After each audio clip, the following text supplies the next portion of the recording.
truth behind the disguise. They want us to go away, only our hearts do we obey. No ranks, no chains, just unity. One tribe, one light, one destiny. No ranks, no chains, just unity. One tribe, one light, one destiny. Bucking the status quo, we gonna buck the status quo. Bucking the status quo, we gonna buck the status quo. Bucking the status quo, we gonna buck the status quo. Bucking the status quo, we gonna buck the status quo.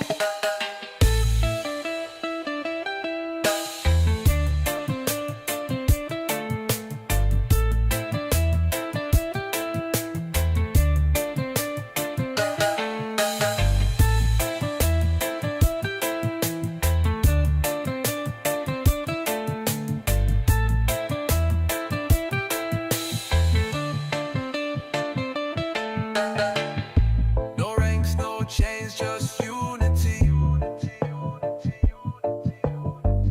One tribe, one light, one destiny. No ranks, no chains, just unity. One tribe, one light, one destiny. Bucking the status quo, we gonna buck the status quo. Bucking the status quo, we gonna buck the status quo. Bucking the status quo, we gonna buck the status quo.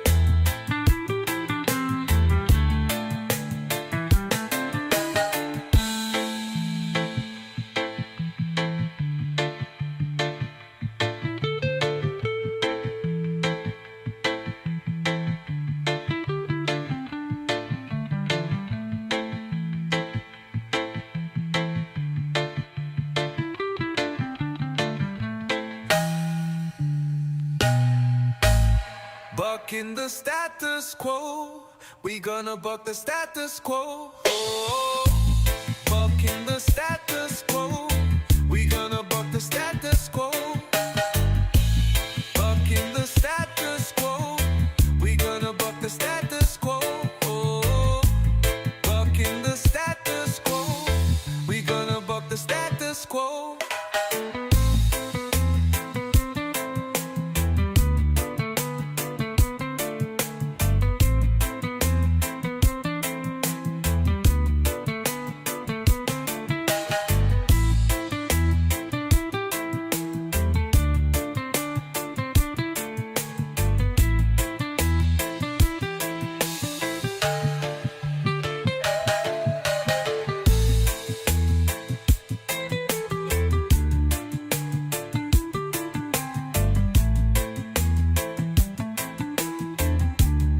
Bucking the status quo, we gonna buck the status quo.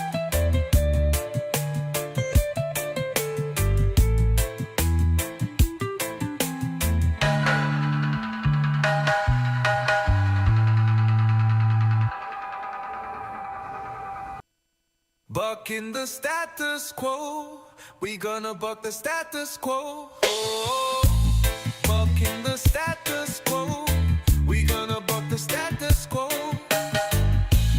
Bucking the status quo, we gonna buck the status quo. Bucking the status quo, we gonna buck the status quo.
write one destiny. Bucking the status quo. We gonna buck the status quo. Bucking the status quo. We gonna buck the status quo. Check, check, check. Microphone check. Here we are. We're back. We're live. We're live. I hope you guys are doing well today. It's a bit brisk, but we're doing good otherwise. Oh, yes. Snowmageddon is supposedly on its way. Hello, everybody in IW and Grunt Style Foundation land. I hope everybody is doing fantastic. I hope everyone has their toilet paper and their food and everything they need to survive 3 days of a Snowmageddon. And every time they say there's going to be a Snowmageddon, there isn't. So just keep that in mind, right?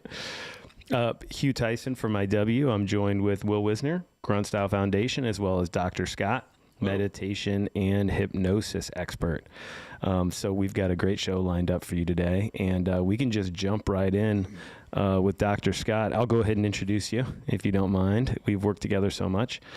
Dr. Scott is a licensed hypnosis instructor and healer, as well as a guided meditation expert, and he's been doing this for quite some time. And my initial experience with him was at the Grunt Style Foundation Integration Retreat 2024 and 2025. And then also in 2025, you came to numerous Irreverent Warriors retreats and were able to help so many veterans that way, as well as we've done some monthly local Irreverent Warriors events in which you've been able to guide veterans through the process of essentially going deep, going inward, being able to face some of those deep hidden emotions, those subconscious emotions that can come out at the wrong times and take over and hijack the car. And, the veteran goes, well, I'll just talk for myself. I go, where the hell did that come from? Well, you're able to bring people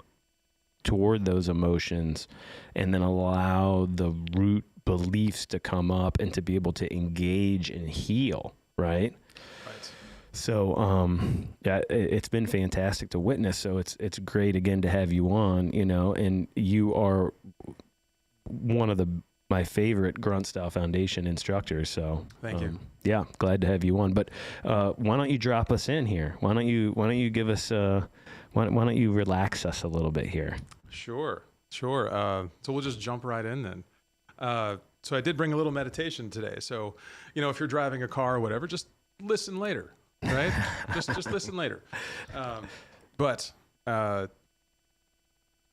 let's put our feet on the floor. If you're sitting in a chair, just make sure both of your feet are on the floor, okay? Okay. And we're going to start, this is real quick. We're going to start with one breath in, say for 3 seconds. 1, 2, 3, and then out for 4. 1, 2, 3. All right. Put your feet on the floor. Now, imagine yourself gently lifting upward, just in your mind, floating above where you're sitting. Picture yourself near the ceiling, looking down at your body below. Notice the room. Notice yourself sitting. From this position, recognize something important.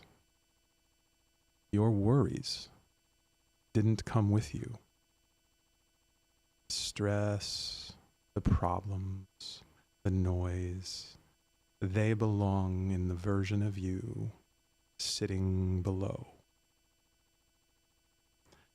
You can see them, but you're not inside them. Up here, there's nothing to solve, nothing to defend against, just space and simple peace. This isn't escaping reality. It's practicing the skill of stepping out of automatic reactions. now gently return your attention to your body. Just take one easy breath in, and we'll continue.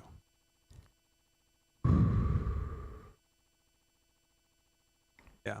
So if you can just recognize that the you that is up at the ceiling looking down at yourself, it didn't bring any of yourself's problems with you. Sure. That separates that fight or flight response Okay. in your mind. And that's the key, because when you're up there looking down, none of this stuff matters. Yeah. None of it. You don't bring it with you. And when you come back down, you bring some of that peace and serenity with you. That's just a real quick way to separate and get yourself out of that stressful fight or flight type of response. And, honestly, man, and I appreciate you doing that. It's a good exposure for people that haven't maybe been so fortunate as to have somebody teach them kind of how to meditate and kind of give a glimpse into what some of that looks like.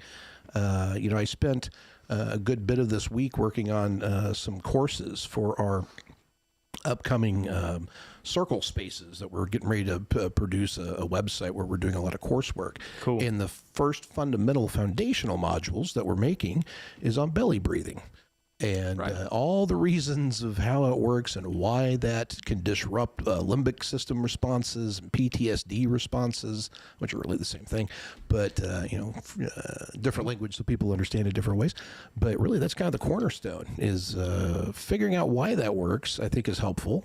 But once you have that little technique, you can just build and build and build and build and build on all these different crazy avenues that aren't necessarily have to be hardcore yoga or something super woo-woo. It's just in the moment, like with me, when my limbic responses trigger, I never really realize it. So my work has been recognizing that I'm in that moment because everything feels completely rational when I'm really getting worked up. And I am convinced that, everything's, of course that makes sense.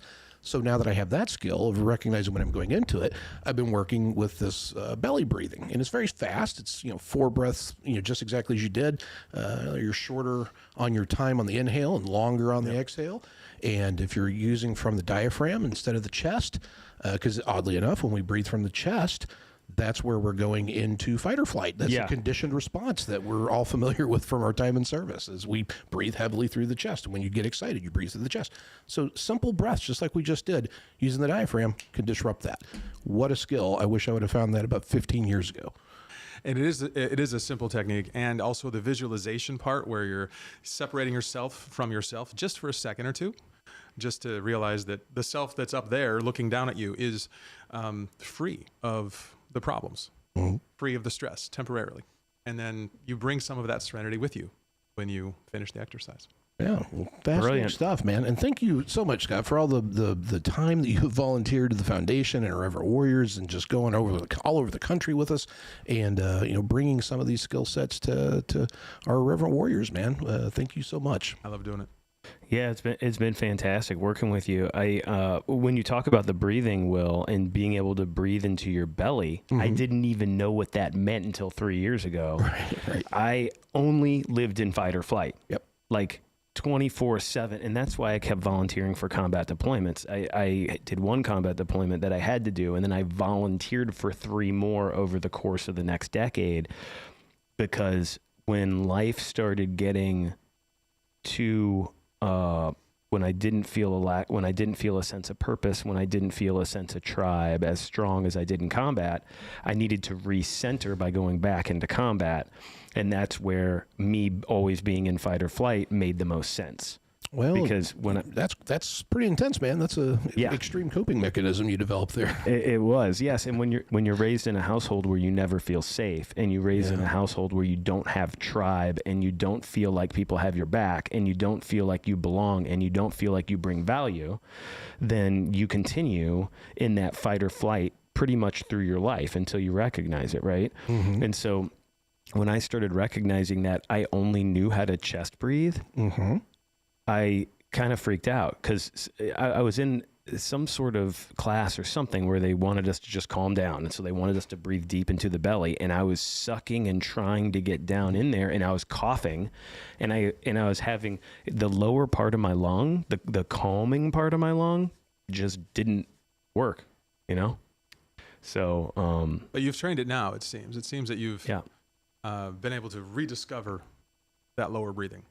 Oh, now I feel like Yeah. I'm in that more than I'm in chest breathing. You know, over the past 3 years, I've been able to get to a much more stable emotional place day to day. And that is part of using the lower half of my lung, but also part of, you know, it's a lot of different things I've been doing, and it all kind of comes together, right? Sure. So, hey, just out of curiosity, so you were finding peace in war. It's Yes. kind of what's happening there. Yeah, I felt totally calm. I felt sense of tribe, sense of purpose, all that. So, like, all of those symptoms went away when you Yes. would redeploy. And then, so it's kind of like, I mean, it's really kind of peer support model in the most extreme version I've ever heard. But it's kind of what's happening with the Reverend Warriors, right? You know, Yes. it's reconnecting to that tribe feeling. It's the same kind of modality all on its own. 100%, 100%. And when you think about veterans and how much, you know, basic breath work and meditation can help them, there are stories out there of this type of research, specifically with veterans. And Scott, any stories you want to share about veterans that have used these types of modalities to heal? Yeah, even going back to World War II, there's the famous story of Jerry Yellen, who discovered transcendental meditation. Okay. And, you know, decorated soldier, but struggled with PTSD. I'm making a long story short here, but he was noteworthy not just for transcendental meditation, but for his service record. And so he discovered transcendental meditation. He studied it and learned that when he was in those higher meditative states, when he was in the what we would call the alpha brainwave state, Okay. transcendental meditation put him in a better spot to deal with the emotional stress that he was under. What can you define that? I mean, I've heard that my whole life. I know what it is, but not many people probably do. And I didn't learn it until pretty recently in my life too. What the hell does transcendental mean? And what is the difference between transcendental meditation and regular meditation? Transcendental meditation is regular meditation insofar as, you know, your eyes are closed and you're attempting to relax the mind. But transcendental meditation relaxes you more by listening to your internal heartbeat, for example, and focusing along with it is one way of doing transcendental meditation. Okay. Some people don't do so well when you say, all right, close your eyes and think about nothing, you know, because your eyes. That's what I always knew meditation to be for the longest time. And I thought it was, Right. I felt ridiculous. Like I can't even do that right. Right. Yeah. No, the first bunch of times that I just tried meditation on my own, I felt like a complete failure and I gave up on it. I swore I would never do it again. It wasn't until guided meditations when I started realizing, oh, okay, this is how you do it. And guided meditations held my hand for a couple of years before I then got to where I could be alone. You know what I mean? And that's a journey that, you know, is very valuable to you and to everyone else that goes on that journey. But I guess where Jerry was starting was from that same place you were. At first, difficulty in focusing when he would close his eyes and attempt to just relax. So Transcendental's advantage is you can listen internally to like your heartbeat. Just focus on it, right? And let it relax you. Or some people use different mantras, or they might hum, or or have a sound playing on an earphone or something. Whatever calms them. You know, my daughter, she likes to rock. She likes to close her eyes, hum, and rock. Yeah. You know, and I can tell that is her way of calming herself down. But so back to this Jerry Yellen. I think our producer David actually has some footage of Jerry. And people don't know about these things. They just don't know about it. On December 7th, I made up my mind I was going to fly fighter planes against the Japanese. I was 17 years old. And I was on Iwo Jima, 8 square miles of land, 8 square miles, 67,000 Marines fighting against 23,000 Japanese, 90,000 soldiers. And when I landed with my cockpit open, I smelled the smell of death, and it never went away from me. There were 21,000 bodies rotting in the sun, Japanese, and nearly 7,000 Marines. I flew with 16 guys who didn't come back in my squadron. 5 guys were killed in training accidents in Hawaii, and 11 guys were killed in combat 3 of my wingmen were killed. 3 of my wingmen. It's probably the most memorable and the most precious time of my life was to be with other guys who were protecting me and I was protecting them, fighting for my country. I don't regret one moment that I served in the war. The 30 years after, I can't talk about. From 1945 to 1975, I was a basket case. I couldn't work, I couldn't do anything. And I had nightmares and hard time living for 30 years. I had an addiction that ruled my life. And then my wife saw Maharishi Mahesh Yogi on the Merv Griffin show, and she learned Transcendental Meditation.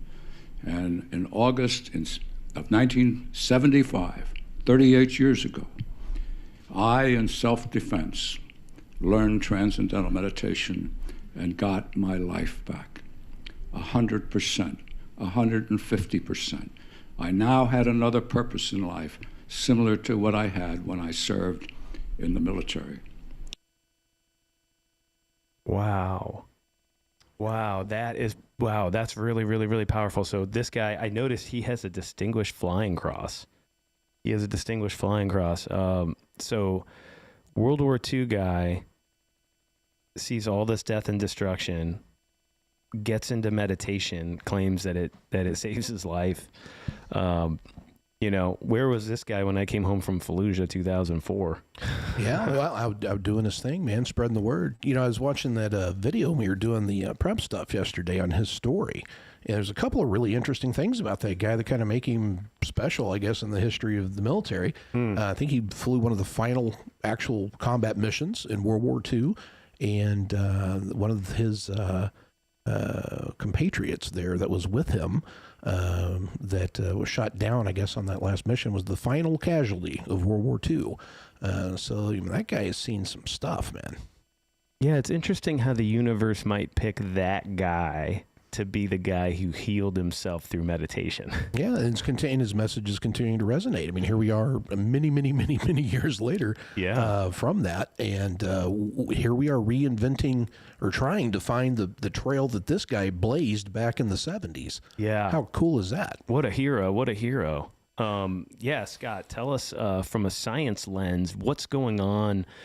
How could that help him heal? How could a World War II guy that has seen all these bodies on Iwo Jima, dropped all these bombs, and all his friends have been shot down, he's shot all these people down, how does he move past that kind of, because having been in close combat, I can say that afterwards, your mind and your soul and your heart are kind of in conflict around some of the harm you caused to other humans, even if you were told it was legal, even if you were told it was correct, even if at the time you were protecting your friends, you still feel there's this mixed grief and shame. And, when I think about the things that affected me from a combat standpoint, really what it was a lot of childhood shame and childhood guilt and childhood issues, emotions, let's say childhood emotions that then were re-triggered or worse triggered in combat scenarios. Like, how does meditation assist when you have a whole bunch of compounding different things going on there? So scientifically, and I'm going to try and avoid speaking in super verbose scientific terms. If we consider the thoughts that you have as a conveyor belt, like in a factory, and your emotions are moving on this conveyor belt. If you are unequipped to keep the emotions moving through, to keep the conveyor belt moving, well, then you get jammed up and you have an issue and the line has to stop. And that's PTSD. It's when the conveyor belt of your thoughts and emotions kind of get log jammed and they just stop and you're just forced to repeat and dwell on things, right? So the mechanism then is, how do we get the conveyor belt moving again? Well, every human brain has 4 well-documented brainwave states to get the conveyor belt moving again. Beta brainwave state is what I'm talking to you now. This is our conscious mind. This is great for everyday interactions, but it's not so great for deep emotional healing. when we slip into transcendental meditation or stuff like the Monroe Institute out of West Virginia is doing, which we can talk about in a minute, you get into a brainwave state called alpha. Alpha is a much better rotor system for that conveyor belt to get the emotions and the thoughts processing and moving again.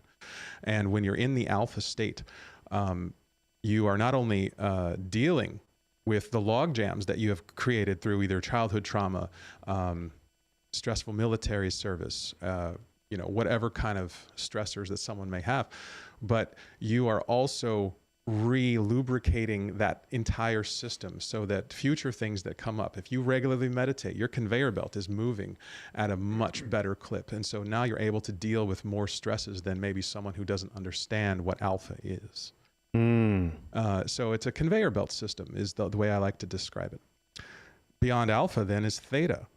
Theta is an even deeper brainwave state. You get into theta when you're waking up slowly each morning and as you're slowly drifting to sleep each night. And so, go ahead. So even more subconscious and less of the waking brain. Right. So almost like when all those little voices stop. Yes. And then beneath that, even another layer. Yes. Okay. And this also is great for the conveyor belt because this is where the healing starts. If alpha helps you process the emotions that you have, theta helps you transmute them and make sense of them. Okay. And so Jerry, when he was getting into deep transcendental meditation, he went through the alpha state right into theta, right? And that's why he got his life back. This is why so many, folks that go through the Monroe Institute coursework, they report much the same thing. They're able to deal with childhood trauma and the other stressors that they have. That's why this is valuable. And then I guess if you want to talk about what's beyond theta, that's delta. Well, you're asleep. You're in delta, you've gone. But there's healing there. There's healing and there's dreams and messages. There's a lot of stuff that can happen in the dream state. Absolutely. I wanted to ask Will, how do you think that the average veteran that you and I interact with at our events could start opening the door into meditation? And I'm talking 5 minutes a week to start, to really dip a toe in, right? And I promise you this was not a prompted question for me to respond with this, but as I mentioned earlier, we are actively building courses and modules that people, and they're free. You'll be able to go onto the site. Hopefully that will launch here very soon. We brought on Justin Zekarevich here this January, and he's rapidly building all those things, learning all the ins and outs of the stuff to produce it. But yeah, you'll be able to go onto that site and sign up for a course, and they're short little modules. They're teaching the physical actions and why they're important and how it all kind of works. But yeah, this stuff takes minutes. It's like, do it when you wake up or whenever you go and get in your car before you start the car or right before you go to bed or when you're feeling like it's something that would be helpful. And this is something that takes, it's like doing 4 count breath in, 6 count breath out, and then you're doing a cycle of 4 times. So how long does that take you to do? A minute? Right. Right. So, I mean, this is an extremely useful tool and technique. And guys, there is long-term value to this. I had a lot of TBIs from the military, and I had a lot of brain damage. I had to go do hyperbaric oxygen therapy. I've worked with psychedelics and assisted therapies and regrowing, the synapses in the brain and all that stuff. But you can see my brain scans look odd. I hadn't had a brain scan since probably 2019. Well, this past fall, I had occasion to have more tests done, and my doctor said, "Were you meditating during the scan, little procedure thing that we did?" And I'm like, "No, I'm just kind of sitting here, And he's like, "You just stay in alpha." He's like, "You've got these little tiny spikes going back in to the beta, but you're fairly spending a large amount of time in that alpha wave." And so he's wondering if I had actively done that, but I hadn't. So we dug down into that a little more. You've just gotten that good that you just live in meditation all the time. You know what? I don't think that's actually the case. I'm not a Zen guy like in that way, probably. But what I do think is going on with that, and I have nothing to back this up other than this is just my lived experience and me trying to make sense of it. But I think that, there was so much damage and so much stuff going on and all the other issues and health concerns and stuff that I've had and toxic brain lesions and stuff from burn pits and all that. But that was my normal, and it was damaged. And I think just the way our brain reroutes it, okay, well, this one's broken, we're going to use this road to get to the same place, and it just goes in a weird roundabout way to get there. This practice of I do find peace when I'm going into those meditative states, and I do want to stay in that space because it is much more comfortable, and I am much more productive and all those things. So I've engaged it enough, and I guess I've practiced it enough that this is kind of becoming my new pathway. Same thing neurologically in the brain. If you're using the part of your brain that's supposed to ride a bicycle in order to accomplish doing algebra that's over here on this road, well, you're going to do the math, but it's not going to look quite right. But it is more comfortable, and it becomes your normal. I think that's what's happening here, but in a really productive way that was kind of unexpected. Yeah, that brings to mind, one of my mentors, when I first started trying to meditate and was basically like, I give up. This isn't for me. I'm not a meditator, and I self-assigned that my failure to meditate meant that I was never going to try it again or do it, And he was telling me, yeah, you don't have to meditate, but he said it's funny, even just doing it a tiny bit, just starting once a week, or eventually you get to 5 minutes a day or something. Eventually, he said you won't believe me now, but someday you'll realize that you start taking the meditation version of you, that space that you create in meditation, and bringing it into your regular day-to-day life. Yeah. And you just start to notice that you're there more and more without even trying. And it's only now, after probably 3 years of starting with guided meditations on YouTube and then working my way along the route, it's only now where I'm starting to sometimes feel like I'm in a situation, two people are screaming at each other, and I'm standing there, and I feel like I'm in a meditative state, and I start to de-escalate and calm the situation, or whatever. And I'm realizing that I'm starting to bring some of those skills into my day-to-day life, Yeah, it's a muscle. Yeah. Ooh, it's a muscle. If I could elaborate on that just for a second. If there's anyone out there listening to this and they're wondering, how can I get started? I'm not sure if I could just close my eyes and focus on much of anything for 5 minutes, or let alone 1 minute. YouTube, you mentioned YouTube is a great place. If you go to YouTube and type in like Monroe Institute, they're world famous, especially for their beginner level binaural beat meditations. Okay. And so for the veteran who's skeptical and who thinks they have too many thoughts and they can't quiet their mind, don't even worry about clearing your thoughts. All you need is a pair of headphones. Headphones. If you've got headphones, you can meditate. You can go to Monroe. You can type Monroe Institute on YouTube, and they'll have a couple free modules you can try. Where were you 3 years ago? That's funny. But binaural beats is another way of getting into that alpha brainwave state. You can cheat. You can kind of take a shortcut, I guess. Yeah, sure. Yeah, let's Awesome. go with that. Awesome.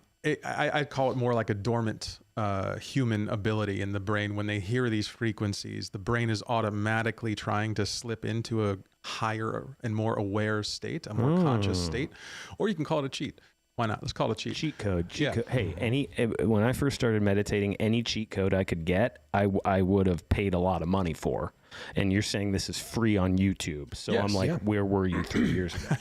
Hey man, I got a funny story about binaural beats as well. I found them by weird accident. I had I think it was my first big surgery I had on my Achilles tendon, my heel, and all that.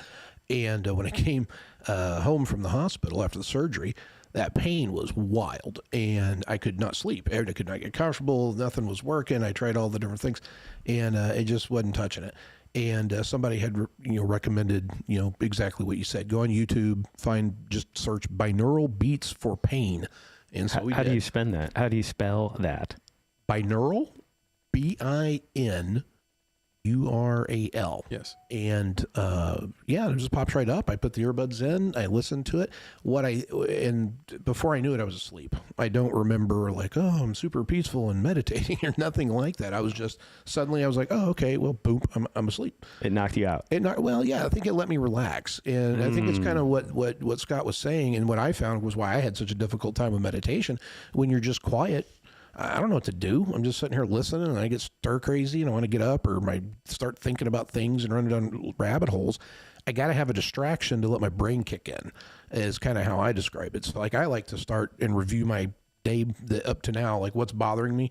And as soon as I can identify something that's kind of, and I think through it, then all of a sudden I'm boom, I'm off and I'm not really paying attention. So I think that's kind of the same thing as listening to your heart. It gives your inner monologue something to occupy itself with to get through the weird awkwardness of not doing anything. And before you know it, your body just kind of takes over and off you go. Exactly. This works so well, as a matter of fact. In 1990, there was a groundbreaking study. I've mentioned it here before, but it bears mentioning again. A study of 15 Vietnam veterans. All of them had PTSD, but specifically the bad case of recurring nightmares. And they were playing audio tones to these veterans, to binaural beats, to get them into the alpha brainwave state. Okay. And over the course of this study, 12 of the 15, feel free to fact check me on this, it might have been 14 out of the 15, but I believe it was 12 of the 15, never had a problem again after the study period. What? Never had a problem again. This is a study done specifically for veterans by a scientist named Peniston. I have this citation here.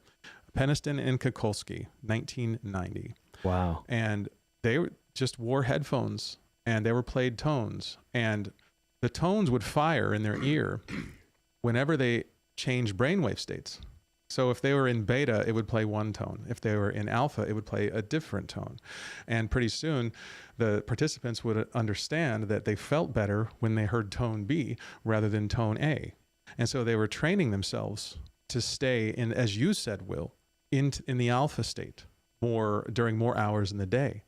And by just having this tone play, became the basis for so much later scientific study along this same route. And it has to do specifically with war veterans. So I figured that was a great study to mention today because it does work. The science is there. It's not some new age hippie type of stuff. It is rock solid, well-cited science. So what is the background on the Monroe Institute? I mean, I've heard that name all over the place, from, hardcore science all the way to the X-Files. I mean, like, there's an interesting story there. Oh, yeah. Monroe Institute, they're out of West Virginia.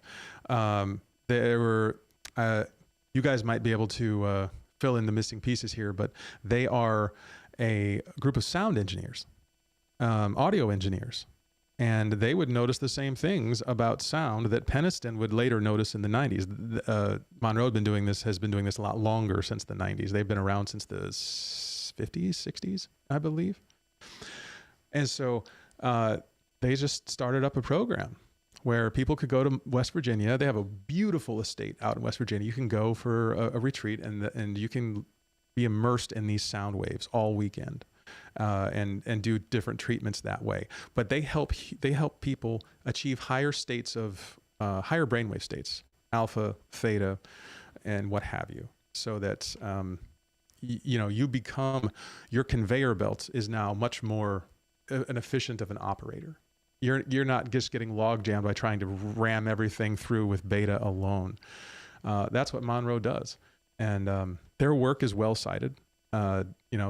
They've done all the science, and they've also, been involved with different government projects over the years along the same lines. The impact of sound on brainwave states. Well, my question, Dr. Scott, is if we've known since at least 1990 how much this can help PTS, then how come when I went to the VA after my second tour in Iraq, I was put on 10 different pharmaceuticals? I'm a doctor, not a psychic. I'm an academic doctor, not a medical one. But I wish I could answer that question for you. I can. You can't prescribe binaural beats. That's the answer. Yeah. Yes, you can. You can literally write on a prescription pad whatever you want. Well, yeah, but I mean, you're not going to be able to monetize on it. It's free on YouTube. You mean you can't get it from a pharmacy is what you're saying. I'm saying the government can't make a bunch of damn money on it. That's what I'm saying. Got it. Well, when we think about, the next topic that I wanted to talk about was Dr. Joyner from Florida State University. He is working with Irreverent Warriors on gathering data on the mental health outcomes of the participants of our events. And there he is on the screen. Yeah, Dr. Thomas Joyner from FSU, and he's got several best-selling books. One of them is Treating Suicidal Behavior, as well as a ton of others. And he is one of the leading experts in the world right now. He's won a ton of awards for being one of the leading researchers and data crunchers on what causes suicide. And so he's been consulting Irreverent Warriors on some of our surveys and some of our studies to try to find out how we can improve our program. Right. And what he's found is that, one of the things we were talking about earlier was that if you lose your sense of tribe, or you're in a tribe but you don't feel you fit into that tribe, he says that is half of the formula. And then the other half of the formula is you don't believe that you bring value to that tribe. So that, some people will say sense of purpose or different things like that. But, if you don't believe that you fit in to your tribe or any tribe, and if you don't believe that you bring value to that tribe, then you become in this state of a feeling of hopelessness.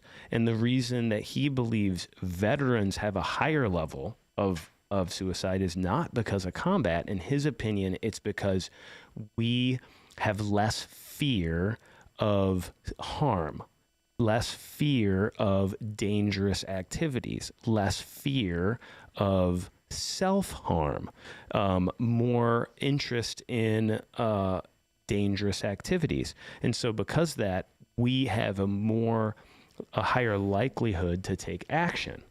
If we feel that we don't fit into a tribe, or we believe that, if we believe we don't fit into a tribe, if we believe that we don't bring value, then that's kind of the next factor. But, what do you guys see that we're doing at Grunt Style Foundation and Irreverent Warriors to try to address those two beliefs? Because the bottom line is, it's a belief that you have, but beliefs can change, or you can be really stubborn.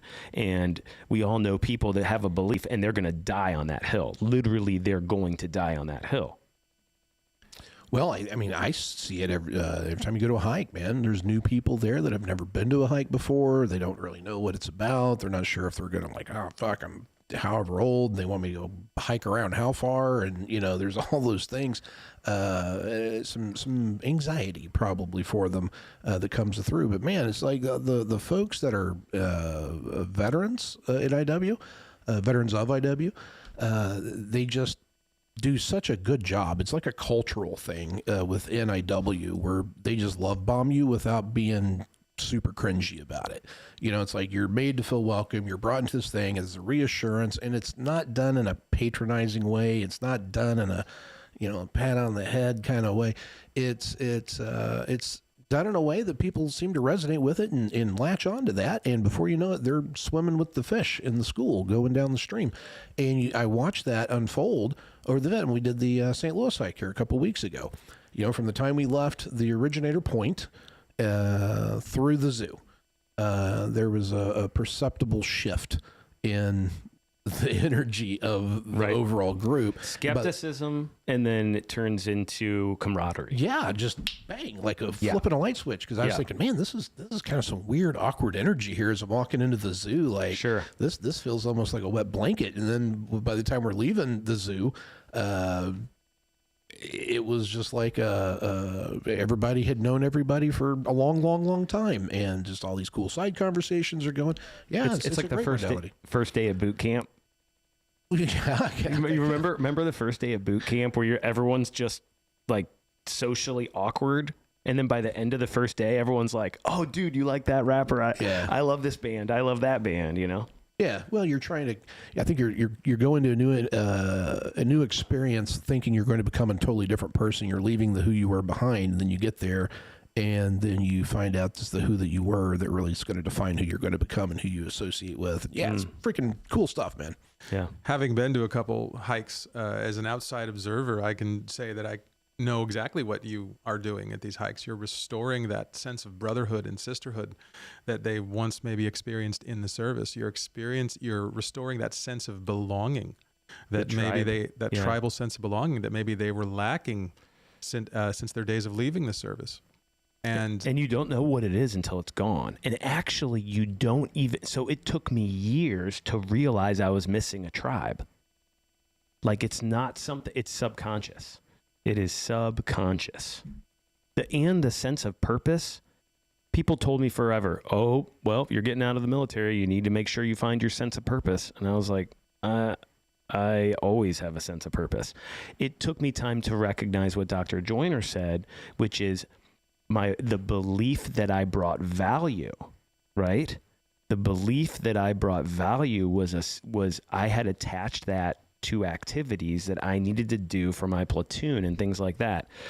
It turns out that I now have a belief that any room I'm in, I bring value by being kind, open, and loving. I now believe anywhere I go in life, I bring value. You know what I mean? And I didn't have that before. My value, my own belief of my own value was based on what I did and how it was perceived by others, what tasks I completed, or what I did to make someone else's life better and for them to like me because I made their life better, right? And those things are so subconscious that there's a lot of people in the veteran community that don't even know why they feel hopeless. They don't know why they feel lost. And I was like that for a very long time. And Dr. Joyner's helping us understand why. Yeah, I went all the way through graduate school and had no idea I was a train wreck. I did not know what depression and PTSD really meant. I mean, I knew like academically, like this is the definition of the word, but I did not recognize it within myself as I'm blowing up shit left and right all over my life. Going, man, what a run of bad luck. Well, yeah. Well, because all those other people they were the problem. Yeah. Everybody else was the problem, right? Everybody else needed to change. Everybody else was an idiot. That's right. That's what I thought too. As soon as you can make the connection, as soon as you can identify what the problem is, then things get easier. That's always the first step, is figuring out this is a problem. And I tell you what, man, I'd heard this stuff. I've been around the military a long, long time. It's not like it was new information to me. I just thought it didn't apply to me for some weird reason, because I didn't know what that was supposed to feel like versus what I felt like. Yeah. I completely sympathize with that, because I thought that my mind was always right. You know what I mean? Mm-hmm. And so every thought that I would have that would basically say, oh, it was this person that was wrong, or this thing, or this is what's causing my sense of anger and not fitting in, it was just blaming everything else. And then I started to figure out, oh, no, actually, I'm kind of my own biggest roadblock. Yeah. You know where you can find that stuff out the fastest? In meditation. Yeah. Meditation and plants. They saved my life. Dude, I literally, before I go to bed every night, I rewind the day. Okay, what happened today that's still kind of gnawing at me in whatever way? And then I look at it and go, all right, what part of that was my own bullshit versus what part of that was something that was outside of my control? And once I kind of recognize that, okay, yep, I can own that, or yep, it's what it is. And then I just do that all the way back. And inevitably, I will always come to some kind of realization about myself, usually, that I didn't understand before. And it's not like it's self-correcting, but it is identifying that it's a thing. Awareness. Yeah, it's an awareness. And then I am able to avoid that going forward. So I think that's kind of what we're shooting for. I hate that part of meditation, the accountability side, or realizing like, wait, I could be wrong. Yeah. If I could add on to what you're saying, Will, every night before you go to bed, the late, great Dr. Robert J. Gilbert has a mental exercise that he recommends everyone do. You mentioned it without being prompted. You were saying, I kind of replay the day in my head and I separate out what was my bullshit versus everything else, right? Dr. Robert J. Gilbert says, do that, but do it in reverse. Play the day from the end of the day back in your head backward to the beginning. That's exactly what I do. That's amazing. Yeah. I think, me, when I first heard that, I was like, well, yeah, I thought about the day before I went to bed, but I thought about it in chronological order. And I missed the hack. right. The hack is literally thinking about it backwards. Yeah. How'd you find that out? I read some of Dr. Robert J. Gilbert's work. Oh man. And in thinking about it backwards, the mental artifacts are more obvious and apparent to you as you're going backwards. So just a humble recommendation for those that. Well, I mean, I feel emboldened by that. That's a serious academic credential there on that. I mean, you know where I learned it? Mushrooms. No shit. Mushrooms are apparently on the ball and taught me something that you read somewhere. So, hey, confirmation. All right. There you go. Wow, Dr. Will has appeared. This has been a great episode. Scott, thank you so much for coming on. I've got to now plug what all we have coming up, the next healing events. We've got a full weekend long retreat coming up, and it's going to be the IW Leadership Retreat, Combat Outpost IW. That is happening in April. We also have the Fort Lauderdale weekend and hike coming up in South Florida, as well as Puerto Rico. And Puerto Rico always does a fantastic time for everybody. I know there's a ton of IW folks I know going down to Puerto Rico this year. And we can bring us together. We bring us together. Using human camaraderie. Using human camaraderie. Improve mental health. Prevent veteran suicide. And prevent veteran suicide. Don't forget that ever.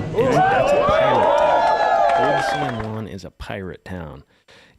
When you get there, you realize, there's castles, there's forts, there's scars from pirate battles. This is where the pirate ships used to pull up, and everybody, and the town is still cobblestone, everything.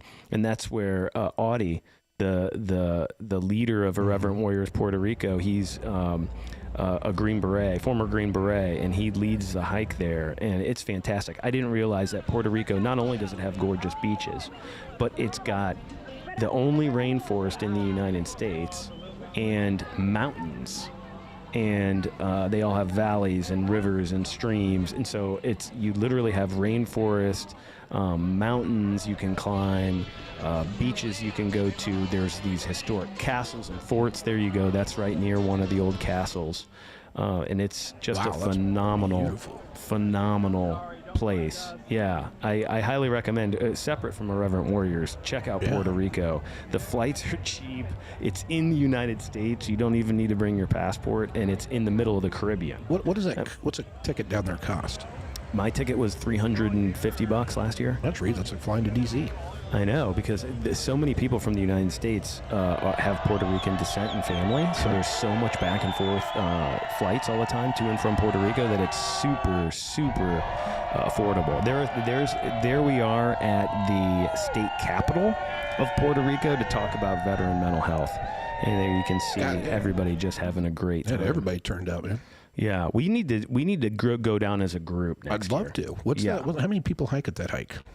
I think 370 was last year. Good Lord. Yeah. Yeah, Fantastic. it was real. Oh, I mean, the interesting thing about Puerto Rico is it's underserved population. Yeah. A lot of veterans in Puerto Rico, man. Tons. And all the veteran nonprofits that are here, they don't have a presence in Puerto Rico. Yeah. I think it's it's us and the VFW are pretty much the most active ones I've noticed and seen there. I'm sure there's a bunch of others that are down there doing things I'm not aware of, but the VFW and Irreverent Warriors seem to have the strongest footprint. Wow. Well, let's go. Yeah, absolutely. Well, thanks everybody for joining us.